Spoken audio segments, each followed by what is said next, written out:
Hi అండి. ఇప్పుడే ఫ్రెష్గా జీరో నుంచి స్టార్ట్ చేసి 1 crore వెల్త్ పోర్ట్ఫోలియో జనరేట్ చేయడం అనేది ఈజీ టాస్క్ అంటారా, లేకపోతే కొంచెం కష్టంతో కూడుకున్న పని అంటారా? సో చాలామంది చెప్పొచ్చు, అంటే ఇప్పుడు మీరు పర్ మంత్ ఒక 20,000 ఎస్ఐపి చేస్తే ఒక 15 yearsలో 1 crore బిల్డ్ చేసి ఇట్ సార్, ఇలా చాలామంది చెప్తారు. Okay, I can agree. అంటే ఎవ్రీ మంత్ ఒక 20,000 రూపీస్ ఎస్ఐపి వేలో మనం ఇన్వెస్ట్ చేసుకుంటూ వెళ్తే ఓవర్ 15 పీరియడ్లో 1 crore వెల్త్ అయితే జనరేట్ అవుతుంది. బట్ ఎంతమంది ఈ 1 crore అచీవ్ చేయగలిగారు? ఎవరైనా ఉన్నారా? మీకు తెలిసిన సర్కిల్లో ఎవరైనా ఇలాగా 20,000 రూపీస్ ఎస్ఐపి చేస్తూ ఒక 15 yearsలో 1 crore అచీవ్ చేసినట్లు ఎవరైనా ఉన్నారా? చాలా తక్కువ మందే ఉంటారండి. ఎందుకంటే మ్యాథమెటికల్లీ ఇవన్నీ కరెక్ట్గా చెప్పచ్చు, కానీ మనం ప్రాక్టికల్గా వెళ్ళినప్పుడు ఏంటంటే చాలా ఫ్యాక్టర్స్ దాన్ని ఎఫెక్ట్ చేస్తాయండి. ఓకే, సో ఈ వీడియోలో ఏంటంటే నేను ఒక 3 ఫ్యాక్టర్స్ చెప్తాను. సో ఇవి కనుక మనం ఫాలో అవ్వగలిగితే, ప్రాపర్గా మెయింటైన్ చేయగలిగితే, మనం ఈజీగా ఆ 1 crore ఏదైతే మనం గోల్ పెట్టుకున్నామో ఆ 1 crore అయితే ఈజీగా రీచ్ అవ్వచ్చండి. సో ఎక్కడ కూడా ఈ వీడియోని స్కిప్ చేయొద్దు. సో ఈ 3 పాయింట్స్లో ఏదో ఒక పాయింట్ మీకు కూడా కనెక్ట్ అవుతుందండి. సో మీరు కనుక ఆ పాయింట్ని రెక్టిఫై చేసుకొని ముందుకు వెళ్ళగలిగితే మీరు కూడా మీ ఫైనాన్షియల్ జర్నీ గోల్ ఏదైతే ఉందో దాన్ని ఈజీగా అచీవ్ చేయగలరు. సో ఫస్ట్ పాయింట్ ఏంటంటే, ఒక చిన్న ఎగ్జాంపుల్ చెప్తాను. సో మీరు అన్నట్టుగానే ఈ రాము అనే అతనేమో కార్పొరేట్ ఎంప్లాయీ, ఒక ప్రైవేట్ కంపెనీలో వర్క్ చేస్తున్నాడు. ఒక 3-4 lakhs మెడికల్ కవరేజ్ ఉంది. 5 years బ్యాక్ ఎస్ఐపి స్టార్ట్ చేశాడు. ఎవ్రీ మంత్ మిస్ చేయకుండా 20,000 రూపీస్ ఇన్వెస్ట్ చేస్తూ వస్తున్నాడు. సో సడన్గా ఏమైందంటే, వాళ్ళ ఫ్యామిలీ మెంబర్ అంటే వాళ్ళ నాన్నగారికి ఒక చిన్న సర్జరీ చేయాల్సి వచ్చింది. ఫాదర్ని హాస్పిటల్కి తీసుకెళ్తే వాళ్ళు చెప్పారు ఒక 15 lakhs వరకు ఖర్చు అవ్వచ్చు అన్నారు. సో ఈ సిచ్యువేషన్లో తనకు ఉన్నటువంటి కంపెనీ ఎంత కవర్ చేస్తుంది? ఆ 3-4 lakhs ఏదైతే కవరేజ్ ఉందో అది ఇస్తుంది. రిమైనింగ్ ఆ 11 lakhs, ఆ 10 lakhs ఏదైతే ఉందో తను ఏం చేస్తాడు? ఇప్పుడు తను అప్పటి వరకు బిల్డ్ చేసుకున్న పోర్ట్ఫోలియోని సెల్ చేస్తాడా లేదా? మీరు అదే సిచ్యువేషన్ ఉంటే మీరేం చేస్తారు? సో ఎవరైనా సరే ఇలా ప్రాణం మీదకి వచ్చినప్పుడు, అంటే ఇంట్లో హెల్త్ ఇష్యూస్ వచ్చినప్పుడు ఖచ్చితంగా మనం ఏదైతే వెల్త్ కానీ గోల్డ్ కానీ ఇలాంటివి ఏదైతే మనం అక్యుములేట్ చేసుకుంటామో వాటిని సెల్ చేసేస్తాం. అంటే ఇది ఒక పాయింట్. రెండో పాయింట్ ఏంటంటే, టర్మ్ ఇన్సూరెన్స్. చాలామంది అండి టర్మ్ ఇన్సూరెన్స్ తీసుకోరు. ఇప్పుడు నేను చెప్పిన ఈ పాయింట్స్ చాలామందికి తెలుసు, ఓకే, బట్ ఎవరు ఫాలో అవ్వరు. సో ఇక్కడ నేను చెప్పదలుచుకునేది ఏంటంటే, ప్రాపర్ హెల్త్ ఇన్సూరెన్స్ ఉండాలి, ప్రాపర్ టర్మ్ ఇన్సూరెన్స్ ఉండాలి. ఇవి రెండు ఉన్నప్పుడు ఏంటంటే, మీకు ఏదైనా ఇష్యూ జరిగినప్పుడు 2 crores 3 crores ఆ ఫ్యామిలీకి వచ్చినప్పుడు వాళ్ళు ఇప్పటివరకు ఏదైతే స్టాండర్డ్స్ మెయింటైన్ చేస్తున్నారో సేమ్ స్టాండర్డ్లో వాళ్ళ ఫ్యామిలీని లీడ్ చేయడానికి ఆ మనీ అనేది హెల్ప్ఫుల్ అవుతుంది. వాళ్ళ ఎడ్యుకేషన్ ఆగిపోకుండా ఆ మనీ హెల్ప్ఫుల్ అవుతుంది. అవునా కదా? అప్పటి వరకు ఏదైనా డెబ్ట్స్ ఉన్నాయనుకోండి, అవి వాళ్ళ మీదకి పాస్ ఆన్ అవ్వకుండా ఇప్పుడు ఏమైపోతాయి, ఈ మనీ అనేది దాన్ని క్లియర్ చేసుకొని వాళ్ళు సర్వైవ్ అవ్వడానికి పనికొస్తుంది. సో టర్మ్ ఇన్సూరెన్స్ చాలా ఇంపార్టెంట్. అలాగే అన్సర్టినిటీస్, ఇలాగా ఏదైనా హెల్త్ ఇష్యూ వచ్చింది, మీ ఫాదర్కి కావచ్చు, మదర్కి కావచ్చు, మీకు కావచ్చు, ఎవరికైనా సరే మీ ఫ్యామిలీలో ఎవరికైనా హెల్త్ ఇన్సూరెన్స్ ఉంటే ఏమవుతుంది, హెల్త్ ప్రాబ్లం వచ్చినప్పుడు దాంట్లో కవర్ చేసుకో. చాలామంది ఏంటంటే, మా కార్పొరేట్లో 4 lakhs ఉంది, 3 lakhs ఉంది. ఇప్పుడున్న దాంట్లో ఇప్పుడు వచ్చే కొత్త డిసీజెస్కి ఏంటంటే ఆ 3-4 lakhs సరిపోవడం లేదు.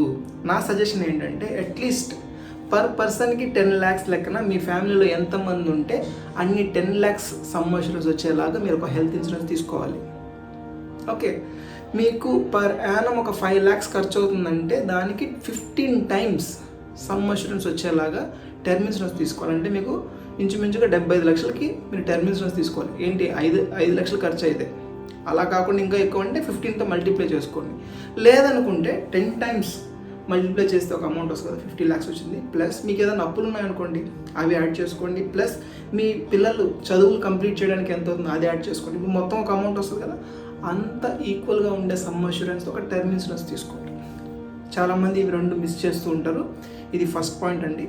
ఇవి చేయకుండా మీరు ఎంత వెల్త్ పోర్ట్ఫోలియో బిల్డ్ చేసినా ఏదో ఒక రోజు ఈ రెండిటి వల్ల అది మొత్తం కొలాప్స్ అయిపోతుంది. సో ఇది నా ఫస్ట్ పాయింట్. ఇప్పుడు మనం సెకండ్ పాయింట్ చూసుకున్నట్లయితే, ల్యాక్ ఆఫ్ నాలెడ్జ్ అండి. అంటే ఎక్కడ ఇన్వెస్ట్ చేయాలో తెలియదు. ఇన్వెస్ట్ చేస్తారు. ఇప్పుడు నేను ఇంతకుముందు మనం మాట్లాడుకున్నట్టుగా 20,000 ఇన్వెస్ట్ చేయాలనుకున్నాడు, ఇన్వెస్ట్ చేస్తున్నాడు. బట్ ఎక్కడ ఇన్వెస్ట్ చేయాలో తెలియదు. ఎక్కడ పడితే అక్కడ ఇన్వెస్ట్ చేస్తారు, ఎలా పడితే అలా ఇన్వెస్ట్ చేస్తారు. సో ఫర్ సపోజ్ ఇప్పుడు నేను చెప్తాను చూడండి, ఒక సేమ్ అదే పర్సన్ తీసుకున్నాం, రాముని ఎగ్జాంపుల్ తీసుకున్నాం. ఇప్పుడు అతను కనుక షార్ట్ టర్మ్లో ఏదో ఒక ఫారెన్ ట్రిప్ వెళ్ళాలనుకున్నాడు, ఫ్యామిలీతో కలిసి ఒక 3 lakhs అవుతుంది ఆ ట్రిప్కి అనుకున్నాడు. ఇప్పటి నుంచి ప్లాన్ చేశాడు, ఏమని ఒక 30,000 20,000 పర్ మంత్ సేవ్ చేద్దామని చెప్పి ఈక్విటీలో ఇన్వెస్ట్ చేస్తూ వెళ్ళాడు. అంటే ఈక్విటీ మ్యూచువల్ ఫండ్స్లో ఇన్వెస్ట్ చేస్తూ వెళ్ళాడు. ఇప్పుడు ఏమవుతుందండి, ఒక 2-3 years తర్వాత ఒకవేళ మార్కెట్ కనుక కొలాప్స్ అయ్యి ఉందనుకుందాం, డౌన్లో ఉందనుకుందాం, అప్పుడు ఏమవుతుంది, పోర్ట్ఫోలియో డౌన్ అయి ఉంటుంది. ఇప్పుడు దాన్ని అమ్మి తన వెకేషన్కి వెళ్ళగలడా? ఒకవేళ అమ్మి వెళ్ళినా కూడా లాసే కదా. అంటే ల్యాక్ ఆఫ్ నాలెడ్జ్. అంటే షార్ట్ టర్మ్ గోల్స్ కోసం మీరు ఈక్విటీని చూస్ చేసుకోకూడదు. షార్ట్ టర్మ్ అంటే మీరు డెట్ ఫండ్లోనో లేకపోతే ఎఫ్డీస్లోనో ఇన్వెస్ట్ చేసుకోవాలి. మినిమం ఒక 10-15 years స్పాన్ ఉంది. లాంగ్ టర్మ్లో నాకు వేరే పర్పస్ కోసం కావాలి, నా పిల్లల ఎడ్యుకేషన్ కావచ్చు, లేదా మ్యారేజ్కి కావచ్చు, లేదా నా రిటైర్మెంట్ కోసం కావచ్చు, ఇలా ఏదైనా స్పెసిఫిక్ గోల్ ఉండి, లాంగ్ టర్మ్ గోల్ ఉండి, దానికోసం మీరు కనుక ఈక్విటీలో ఇన్వెస్ట్ చేస్తే మంచి రిటర్న్స్ వస్తాయి. లాంగ్ టర్మ్లో మీకు రిటర్న్స్ వస్తాయి. షార్ట్ టర్మ్కి ఈక్విటీలో ఇన్వెస్ట్ చేస్తే ఏమవుతుంది, ఎలా ఉంటుందో తెలియదు. కొన్నిసార్లు రిటర్న్స్ రావచ్చు, కొన్నిసార్లు రాకపోవచ్చు. మీరు లాస్ట్ 1.5 yearగా చూస్తే మార్కెట్ అక్కడే ఉంది, 24,000+ ఈ రేంజ్లోనే ఉంది. అంటే 2024లో ఇన్వెస్ట్ చేసిన వాళ్ళు ఇప్పటికీ చాలామంది పోర్ట్ఫోలియో రెడ్లోనే ఉన్నాయి. అలా ఉంటుంది. సో షార్ట్ టర్మ్లో ఈక్విటీలో ఇన్వెస్ట్ చేయకూడదు. మీ గోల్ షార్ట్ టర్మ్ అయినప్పుడు డెట్ ఫండో ఎఫ్డీసో ఇలాగ రిలవెంటెడ్గా ఉన్న దాంట్లో ఇన్వెస్ట్ చేయాలి. లాంగ్ టర్మ్ అయినప్పుడు మాత్రమే ఈక్విటీస్కి రావాలి. ఓకేనా? అంటే ఇలా ల్యాక్ ఆఫ్ నాలెడ్జ్ వల్ల కూడా కొంతమంది ప్రాపర్గా ఇన్వెస్ట్ చేయడం తెలియక అమౌంట్ని నష్టపోతున్నారు. ఇది నా సెకండ్ పాయింట్. అంటే మీరు ప్లాన్ చేసుకోవాలి, షార్ట్ టర్మ్ గోలా లాంగ్ టర్మ్ గోలా ప్లాన్ చేసుకొని దానికి తగు మాత్రంగా ఎక్కడ ఇన్వెస్ట్ చేయాలో గుర్తించి అక్కడ మాత్రమే మీరు ఇన్వెస్ట్ చేయాలి. ఇది నా సెకండ్ పాయింట్. థర్డ్ పాయింట్ అండి, చాలా ఇంపార్టెంట్, జాగ్రత్తగా వినండి. ఇప్పుడు మనకు ఒక కార్ ఉందనుకున్నాం, కార్కి 4 టైర్స్ ఉంటాయి కదా. ఓకే, ఇప్పుడు ఆ కార్లో మీరు ఫ్రంట్ రైట్ సైడ్ కూర్చుంటారు, కరెక్ట్గా డ్రైవర్ సీట్ అక్కడ ఉంటుంది. సో మీరు ఎప్పుడు కూడా ఆ రైట్ సైడ్ ఉన్నటువంటి ఆ ఫ్రంట్ టైర్ మీద ఫోకస్ చేస్తూ దాన్ని టేక్ కేర్ చేసుకుంటూ రిమైనింగ్ 3 టైర్స్ని పట్టించుకోలేదు అనుకుందాం. ఓవర్ ఏ పీరియడ్ ఏమవుతుందండి, అంటే ఫ్రంట్ టైర్లో అంటే ఫ్రంట్ రైట్ టైర్ని మాత్రం మీరు ఫోకస్ చేస్తున్నారు, దాన్నే చూసుకుంటున్నారు, దానికి గాలి పట్టిస్తున్నారు, దానికి మెయింటెనెన్స్ చేస్తున్నారు. రిమైనింగ్ 3 టైర్స్ వదిలేశారు. ఓవర్ ఏ పీరియడ్ ఆ టైర్స్లో గాలి తగ్గిపోవచ్చు, కానీ మీరు బండి వాడుతూనే ఉన్నారు. తర్వాత కొన్నాళ్ళకి ఏదో ఒక టైర్ పంచర్ అవ్వచ్చు, కానీ మీరు దాన్ని పట్టించుకోలేదు, బండి వాడుతూనే ఉన్నారు. ఒక టైర్ పూర్తిగా పాడైపోవచ్చు, లేదా 2-3 టైర్లు కూడా పాడైపోవచ్చు, అయినా మీరు పట్టించుకోలేదు, మీరు బండి వాడుతూనే ఉన్నారు. ఫైనల్గా ఏమవుతుందండి, ఏదో ఒక రోజు బండి మొత్తం కొలాప్స్ అయిపోయేదానికి ఛాన్స్ ఉంది. ఆమె కరెక్ట్ అన్నట్టు, నిజమా కాదా? మీరు ఏంటి, ఒక టైర్ మీద ఫోకస్ చేసుకున్నారు, దాన్నే టేక్ కేర్ చేసుకుంటున్నారు, రిమైనింగ్ 3 టైర్స్ని చూసుకోలేదు.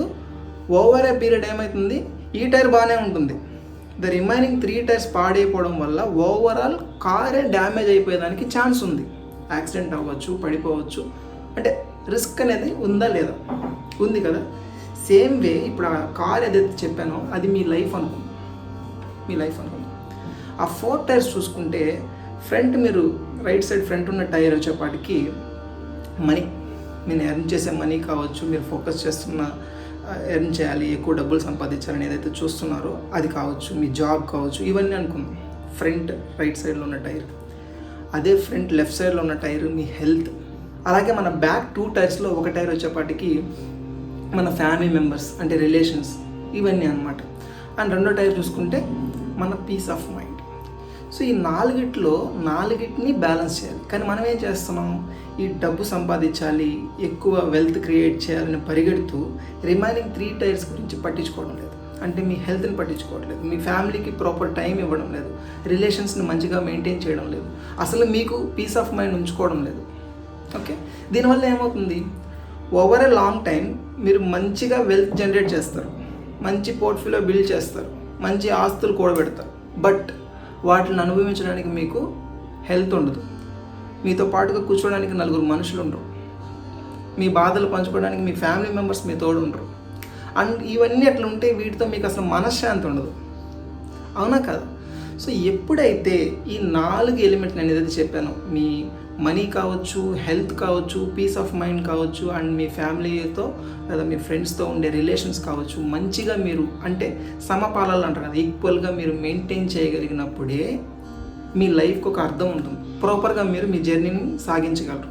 అలా కాకుండా మీరు ఏదో ఒక దాని మీద ఫోకస్ చేస్తూ మిగతా 3 లేదా 2 వదిలేస్తే ఏమవుతుందంటే ఏదో ఒక రోజు మీరు కాన్సన్ట్రేషన్ చేయకుండా వదిలేసిన ఆ 2 ఎలిమెంట్స్ వల్ల మీరు ఎర్న్ చేసినటివి కూడా కొలాప్స్ అయిపోతాయి. దానివల్ల ఫ్యూచర్లో ఎటువంటి లాభం ఉండదు. ఇది నా థర్డ్ పాయింట్, చాలా ఇంపార్టెంట్ పాయింట్. సో ఇప్పుడు చెప్పండి, ఈ 3 పాయింట్స్లో ఏదో ఒక పాయింట్ మీకు కనెక్ట్ అయిందా లేదా? సో మీకు కనుక ఏదో ఒక పాయింట్ మీరు ల్యాగ్లో ఉన్నారనిపిస్తే మీరు దాని మీద ఫోకస్ చేయండి, ఓకేనా? దాన్ని ఇంప్రూవ్ చేసుకోండి. అలాగే మీరు ఏదైతే వెల్త్ బిల్డ్ చేసుకోవాలని మీ జర్నీ కొనసాగిస్తున్నారో అది తప్పకుండా నెరవేరాలని కోరుకుంటున్నాను.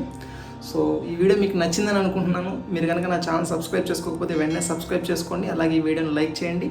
ఇది కనుక మీ ఫ్రెండ్స్ అండ్ ఫ్యామిలీ మెంబర్స్లో ఎవరికైనా హెల్ప్ఫుల్ అనిపిస్తే వాళ్ళతో తప్పకుండా షేర్ చేసుకోండి. Thank you. See you in the next video.